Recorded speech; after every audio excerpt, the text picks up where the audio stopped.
Alright, in this video we're going to take a look at the translation of parent functions. So if you remember in lesson 1.1 we talked about translations, the little slide. So we're going to slide these parent functions around, producing children. Yes, that's how it's done. Alright, so you are going to need to copy down some of this. Every function family has a parent function. There's no need to write that down. We already know that. The offspring of each parent function can translate all over the coordinate plane. Now, to keep up with their location, each family has a general template that tracks the movement of the offspring. Let's call this a GPS system, so to speak. So it is similar to GPS. The templates are distinct to the family traits, but similar on how to locate new graphs. So in other words, the whole GPS system is the same for every family.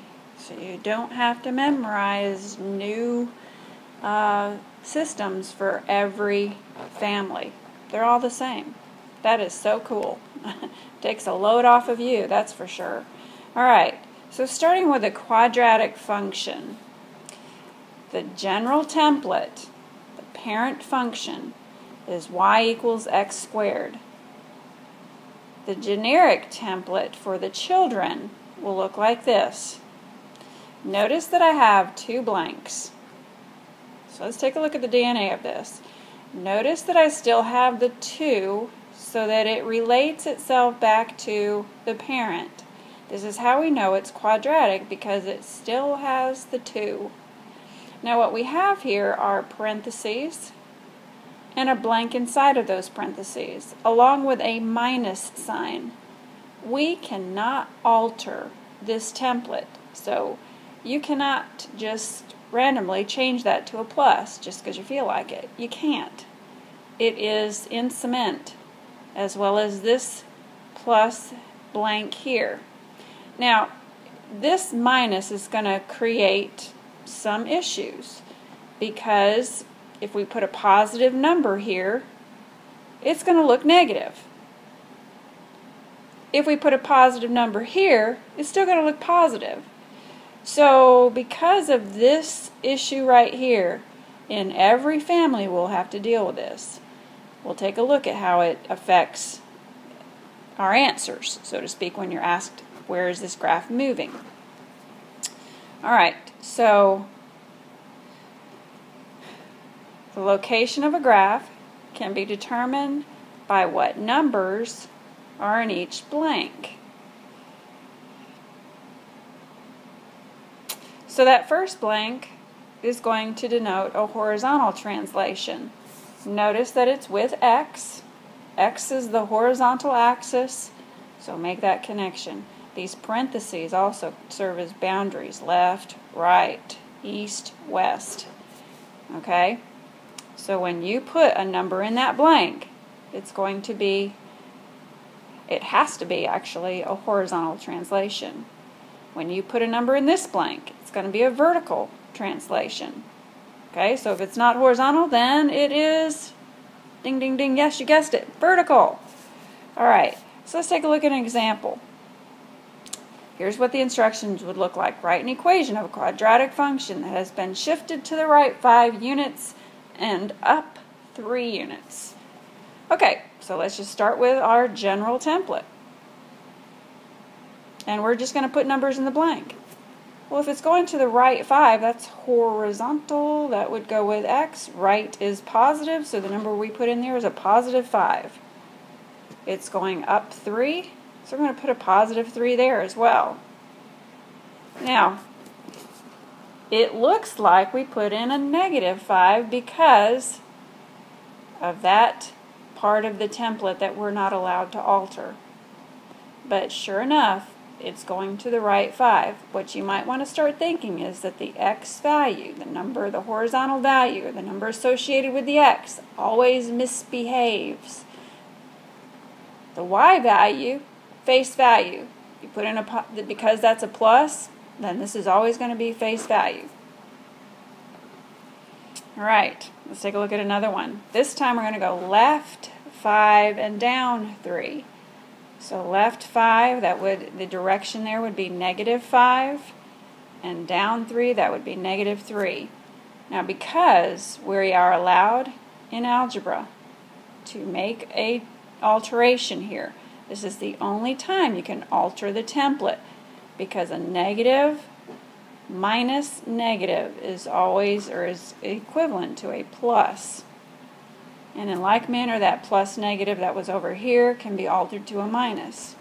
So once again, look, it's saying it's going left, but we have a +5 here. Saying it's going down 3, we still have a -3 there. So you kind of got to think the opposite when it comes to your x value, where x misbehaves. If it goes left 1 and up 2, again, we can alter it here. No need to alter this one. We get +1 quantity squared. Down 7. This time we did not have a left-right motion. Now, this template can be cleaned up a little bit. We're never going to see it written like this, because x minus 0 is just simply x. And then you can square the x and you get x squared. So what's going to happen is we're going to lose a little bit of the jewelry here, so to speak. That's going to become x squared minus 7. Now remember, the number that is inside the parentheses with x is the horizontal. So if you don't see parentheses, then there is no horizontal. So don't get this minus 7 mixed up with left 7 or right 7. Okay?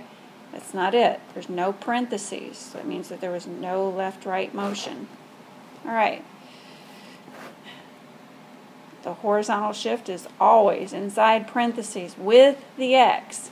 Now in the other families, they're not always parentheses, but there are symbols that keep the boundaries there. So we'll look at those in a second. Other generic templates, as I mentioned before, all of these templates, GPS systems, are the same. With the cubic, we have parentheses. So we're not going to be worried about what's with x. It's whatever inside the parentheses. This one, however, doesn't have parentheses. However, it does have implied parentheses. Anything underneath the radical sign is implied parentheses. So there's the symbol that contains the x with the number with it. The number outside here is not with the x. No parentheses for absolute value, but you do have the absolute value symbols that will contain the horizontal motion with the x. Okay. So all of them operate the same way as the quadratic template. Everything. Okay, so if I had to write an equation for the following graphs, this is going to be the absolute value family. That's the parent function. Okay, so where has it moved? Well, it moved to the left 2. That's an x motion. So left 2 would put -2 here.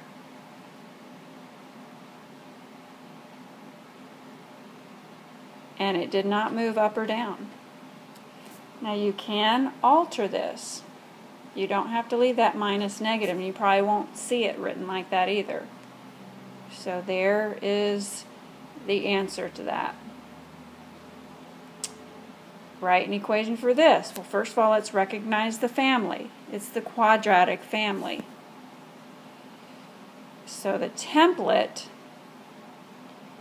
is this right here. Where has this graph moved? Well, it has shifted to the right 2 and up 1. So I'm going to put right 2 and up 1. Notice we don't need to alter the template. That's the answer. This is the cubic family. There's the parent. Where has it moved? Well, it's moved, well, I'm sorry, let's start with the generic template. It's moved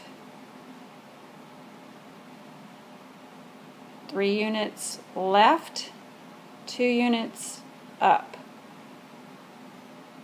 So we're going to put -3, +2, alter your template,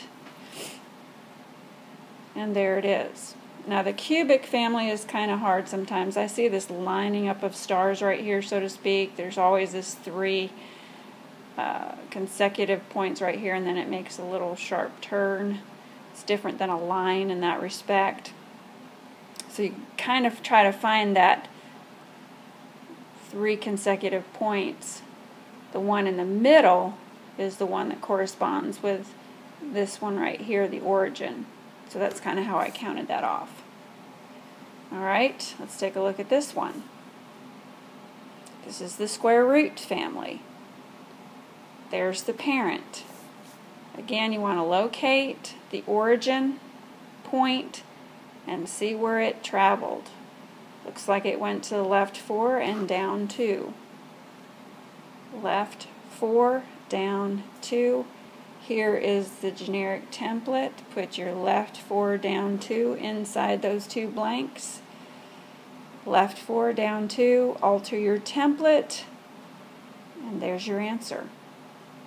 Okay, we're going to conclude this video at this point, and hopefully this GPS system is making perfect sense to you.